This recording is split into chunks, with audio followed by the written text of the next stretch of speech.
Sama Allah nggak dijawab. Datang orang tua itu mertamu ke Nabi Ibrahim, terus disuguhi dikasih kurma. Apa itu? Kok kurma apa? Anggur, anggur yang sudah matang, matang sekali, sudah dimakan. Setelah dimakan meler keluar lagi, dimakan lagi meler lagi. Terus Nabi Ibrahim masuk lagi ke kamar. Ya Allah, doanya tak cancel. Nanti kalau saya tua kayak itu. Jadi Allah itu nggak jawab langsung tapi ngirimkan itu. Akhirnya ya Allah nggak jadi. Nanti takut itu.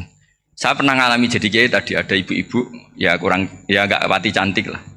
Suaminya tuh miskin sekali. Minta doa saya supaya kaya. Bareng tak kasih pertimbangan itu udah nggak usah nggak jadi. Jadi itu kearifan. Tapi kearifan ini harus kita tanamkan. Saya nggak bisa membayangkan Indonesia yang besar ini. Andai kan tidak ada qanaah. Nerimo ing pantum. Coba sekarang ada Covid. Andai kan Indonesia tuh kayak Perancis. Saya beberapa kali punya tamu orang yang hidup lama di Perancis, bahkan dapat istri orang Perancis. Itu dulu nggak begitu mencintai Indonesia. Tapi setelah di Perancis 2 tahun, wah Indonesia hebat. Di Perancis tuh kata dia kalau cerita, semua kebutuhan masyarakat itu dibebankan ke negara. Apa saja minta negara, apa saja nyoal negara.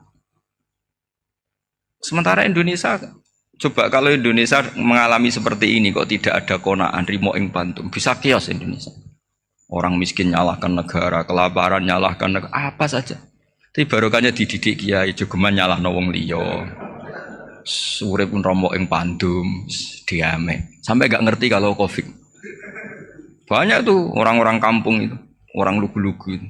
Mbah niki saking Covid, salam ning Covid muga-muga umure panjang. Dikira Covid itu nama orang yang ahli sosial itu. Mbak niki dana saking Covid. Matur nuwun sampekno salamku muga-muga umur panjang. Bingung kan yang nganterin ini. Ini gimana yang mau menjelaskan?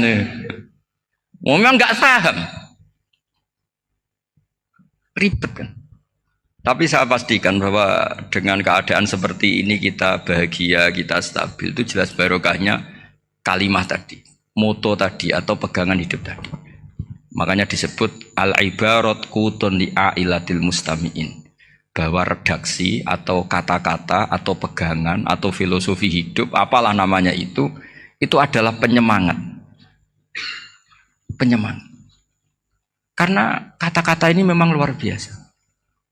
Ketika sahabat perang demi kebenaran, zaman itu ya pasti benar karena yang dibela Nabi.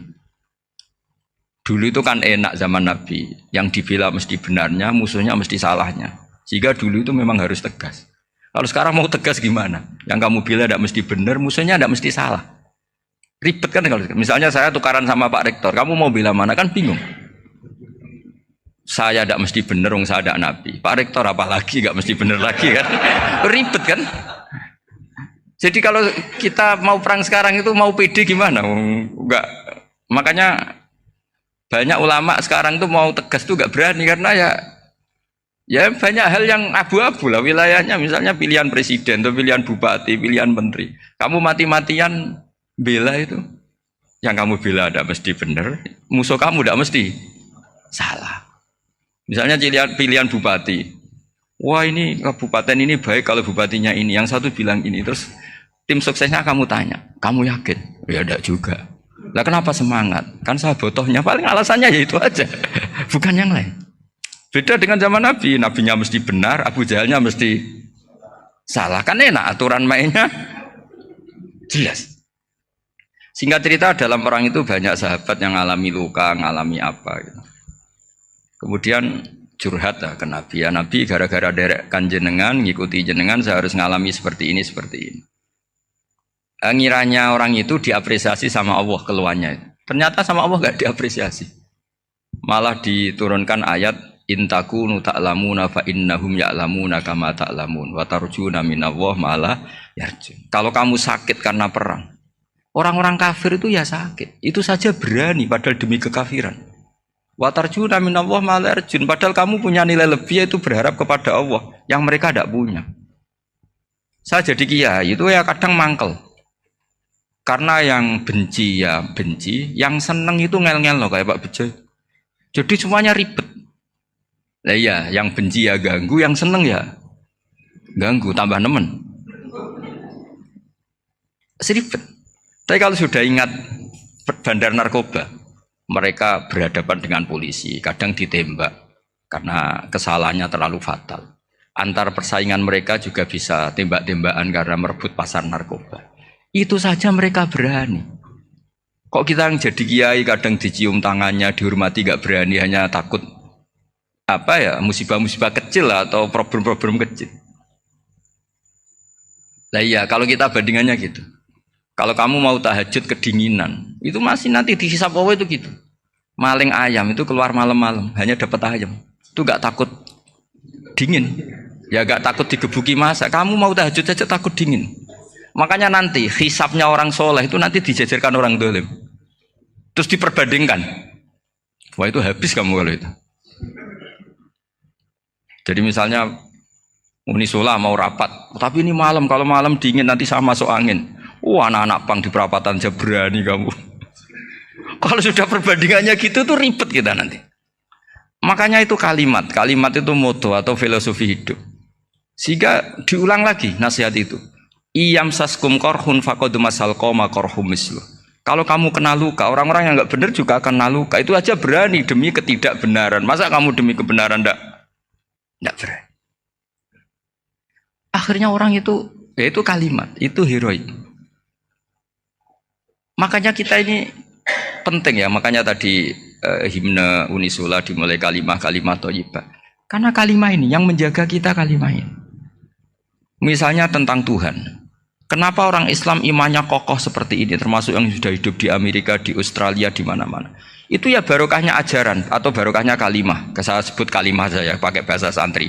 Karena la ilaha illallah itu dalam tradisi santri disebut kalimatu haqqin alaiha nahya wa alaiha namut wa alaiha nub'ats. Ada yang riwayat wa biha nub'ats insyaallah taala minal aminin. Kenapa mereka di mana-mana meskipun sekolah di Amerika, di Australia, bahkan di Uni Soviet tetap mukmin? Itu barokahnya ajaran yang benar. Allah itu siapa? Tuhan. Tuhan itu sifat dasarnya apa? Awal. Dia harus wujud awal sebelum makhluk yang lain.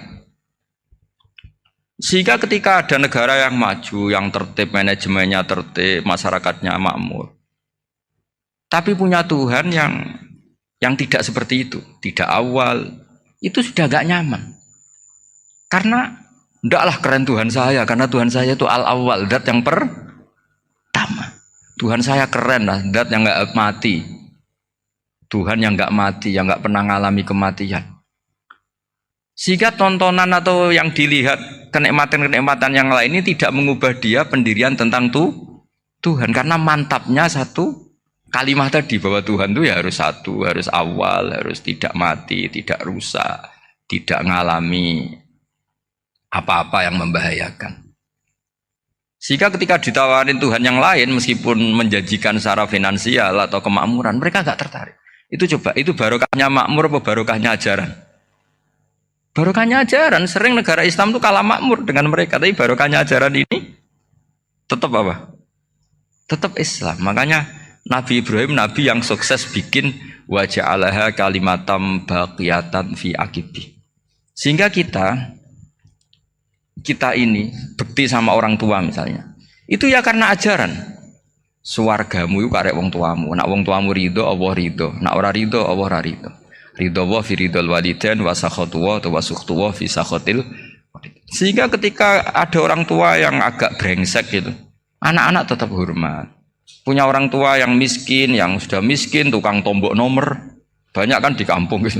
Ya tetap hormat. Coba kalau dari awal kita ngajari orang tua kamu hormati ya, kalau baik, kalau enggak usah. Bisa geger Indonesia. Tapi barokahnya ajaran-ajaran itu Indonesia tertib karena ada ajaran. Nah ini di sini pesantren dan Unisula semua harus berkontribusi membuat ajaran yang benar itu adalah ciri utama Islam. Sehingga Islam ini dimulai dengan ajaran kalimatu haqqin alaiha nahya wa alaiha namut. Sehingga kita tenang seperti ini. Saya ini termasuk kiai yang tenang. Meskipun kata orang banyak saya ini kiai besar, tapi termasuk kiai yang paling tenang. Termasuk yang paling tenang. Karena saya ini pakai mazhab orang-orang hebat. Saya berkali-kali cerita, orang kayak Imam Syafi'i itu orang yang luar biasa. Saya berkali-kali cerita.